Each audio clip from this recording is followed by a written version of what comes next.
pessoal, meu nome é Érica Leal, professora de redação. Vamos conversar um pouco sobre a prova de linguagens e código. Um conteúdo muito importante para que vocês revisem chama-se funções da linguagem, ou seja, qual a intencionalidade linguística ao comunicarmos. Então, observem que as questões ligadas ao Enem vão trabalhar justamente qual a intencionalidade do texto. Nós temos as funções da linguagem emotiva, conativa ou apelativa, expressiva, né, também pode ser o segundo nome da emotiva, fática, referencial, metalinguística e poeta. Então são 6 funções da linguagem. Emotiva ou expressiva, aquela que destaca o eu, o emissor, quem comunica no texto. Quer um exemplo? As narrativas em primeira pessoa. Função apelativa ou conativa, é aquela focada no receptor, em quem recebe a mensagem. Então, um aviso, um texto argumentativo, como é o caso da dissertação argumentativa no Enem, tudo isso compõe, os anúncios publicitários compõem a função apelativa ou conativa. Referencial, aquela dos textos informativos, transmite um conhecimento, transmite uma informação, tá? Verbos e pronomes na terceira pessoa, lembra dessa dica. Fática, testa o canal de comunicação. Início de saudação, início de diálogos, mas a função da fática, da linguagem fática, da função fática é apenas testar o universo comunicacional, certo?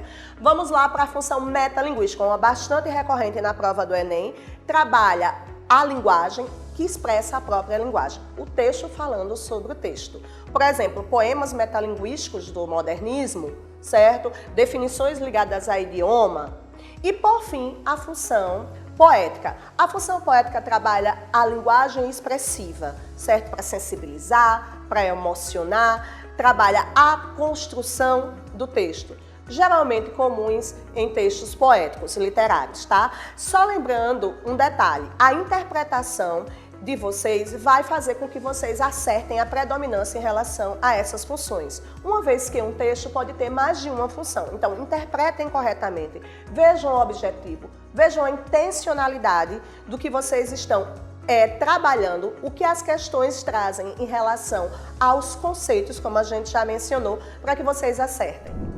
Agora a gente vai falar sobre as competências do Enem, né? Como organizar a tua redação e como vocês vão ser avaliados, né? É muito importante o planejamento textual. E também é muito importante saber as formas pelas quais vocês serão avaliados. No Enem nós temos 5 competências. A competência 1 é em relação à linguagem formal. Nós trabalhamos os desvios gramaticais e sintáticos, e a questão ligada a registro.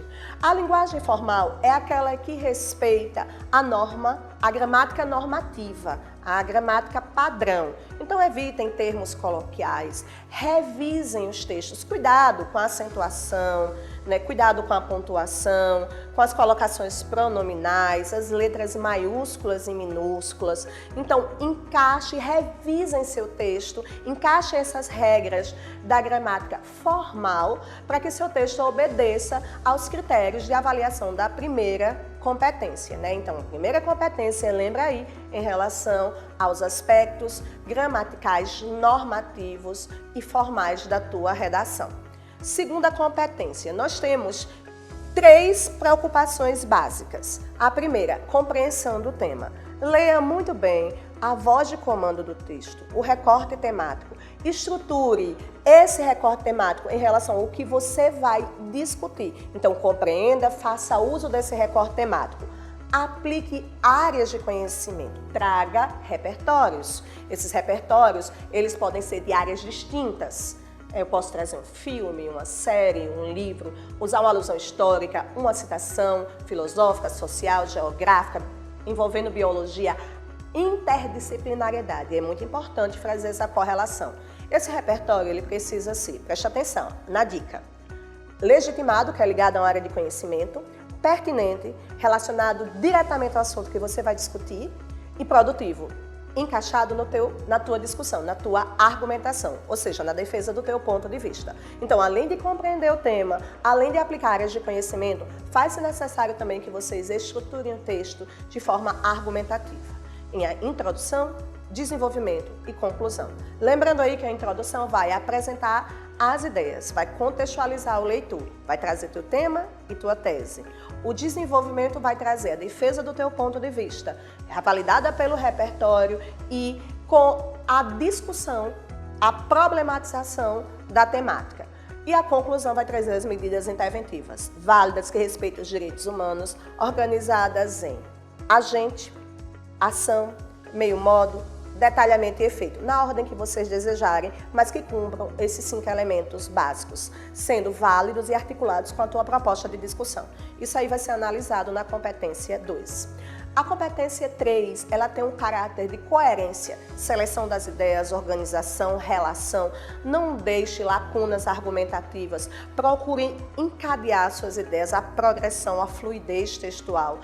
O corretor, ele vai ler o seu texto sem informações extras. Você tem que basear o seu argumento e convencê-lo. Então, organizem muito bem suas ideias. Faça aquele planejamento prévio, o teu projeto de texto. E lembrem-se, o texto tem que ter autossuficiência. Qualquer pessoa que vai lê-lo vai entender o que você disse pela forma como você construiu a sua redação.